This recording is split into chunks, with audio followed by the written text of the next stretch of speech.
And that actually brings us to the next topic. So this is from Forbes, and China is gunning to be the world leader in AI chips, right? They're embracing this hardware change. We know that GPUs are great for processing the hardware. For processing the AI computation that's needed. CPUs are terrible. GPUs are good. And then you've got other people developing specialist chips that are just for processing tensors. And these are called tensor processing units. Google has one, the TPU, and you can access it via like a data center now. So through the cloud, you can send it computations that you want to do, and their TPUs will give you the result back. And Nvidia have done similar things with their stuff. Yeah, they brought out, so their version is the 39. I think it's the 3090, and that has some crazy amount of tensor processing. Right. Which is it's their big chunky boy. That's like the big chunky boy. It's specifically for like the highest end performance of like being able to.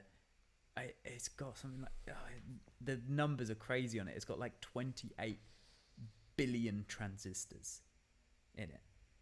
Wow. Just in one card. Wow. And you're sitting there going, that's more people than there are.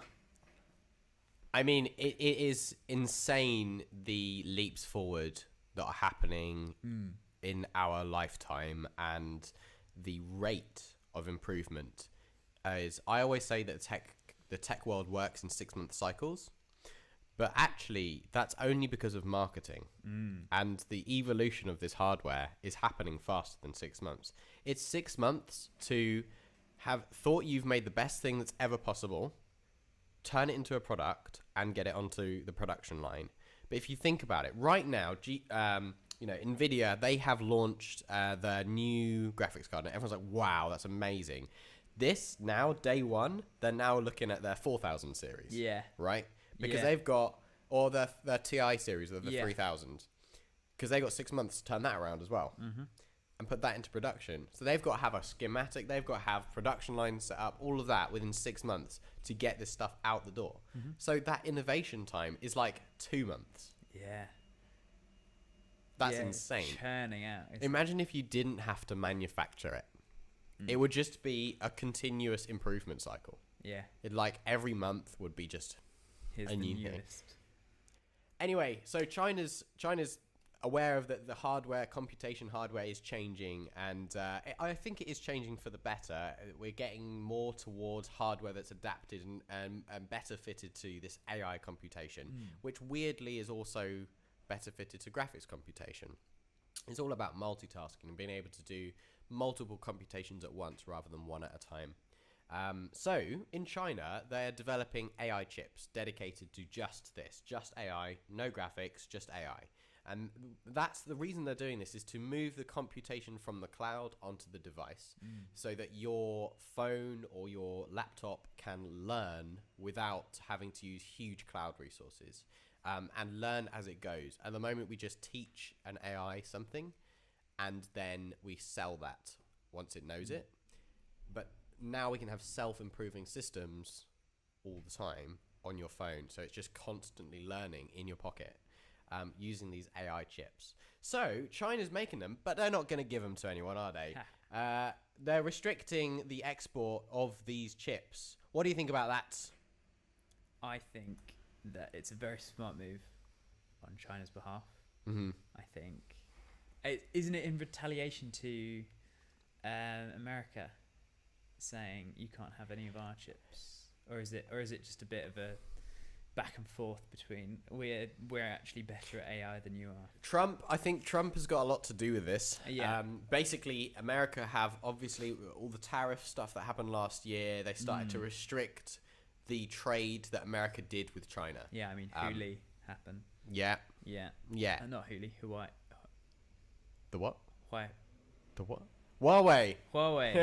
I can't say that word. Yeah. Hawaii. I said Hawaii. So they started to That's dyslexia for you. They started to restrict the exports that were happening from China and imports into America, because America wanted to take that commercial production and do it in-house. They wanted their production lines on American soil, and some companies got on board with that and some haven't. But in retaliation, China has basically taken the cutting-edge technology, developed it to a level that almost no one can compete with, and now they're not exporting it. Yeah. Evil, but the right kind. Pardon? Evil, but the right kind. Yeah. Why is that? Because they're going to have the step up now. You know, but the technology is still going to get developed. I think what's interesting, so obviously they've become in this strategic technological battleground, and I think this is really interesting. We're basically in a tech cold war right now. I think it's pretty warm. It is a little bit warm. It's pretty warm. But, you know, it is interesting. US and China are continuously finding themselves at opposite ends of the same industry, whatever the industry is of the day. At the moment, it's technology and privacy, and we know that all the tech companies are collecting all the data on us, but we don't necessarily know which country that data is in. So what some countries are now saying is, you know what, it's actually okay to spy on all of our citizens as long as the data doesn't leave our country. And that's basically what America's saying. They're saying that, well, if TikTok's going to exist and steal and harvest everybody's data, then it's going to be on our soil, which is ridiculous. Which is crazy.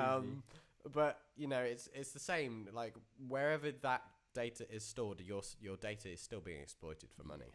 Always. I mean, and it's not even exploited really. It's more you're willing to sacrifice it because it adds enough improvement to your life that it's worth it. Yeah. Yeah, exactly. There's always a trade-off. But the current, so this is the current Goliath from the US is NVIDIA, the market leader in graphics processing units, GPUs. That's all about the AI, the AI on there, and also the graphics.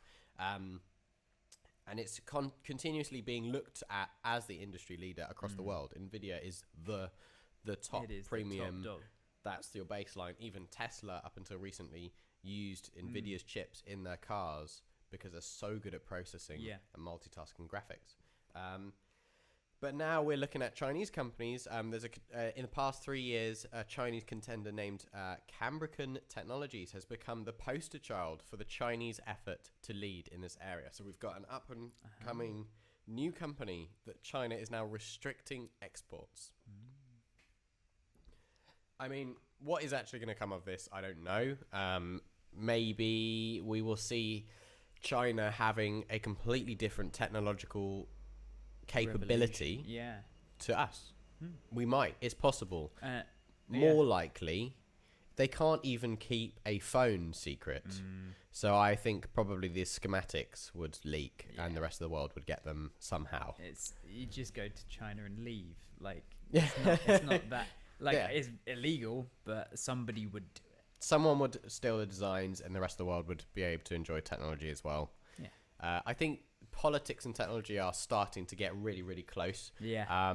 But I'm not super concerned of China going too ahead of everyone else. What I am concerned about is that there's a moment where China has the best, or any country, to be honest, has the best hardware at the time of the singularity. Yes. Where, say you had an AI that just runaway intelligence, just continuously developed itself, and you couldn't physically build an AI that was able to keep up. Yeah. Because they got that hardware a month before you did. Yeah. And then you can't even build the thing because you don't have that technology. It's too far gone. It's too far gone. By that point, it doesn't matter. We're all screwed. The AI has already built better hardware for itself. Yeah. You know, like, it's runaway intelligence. Yeah. Yeah. All right, so...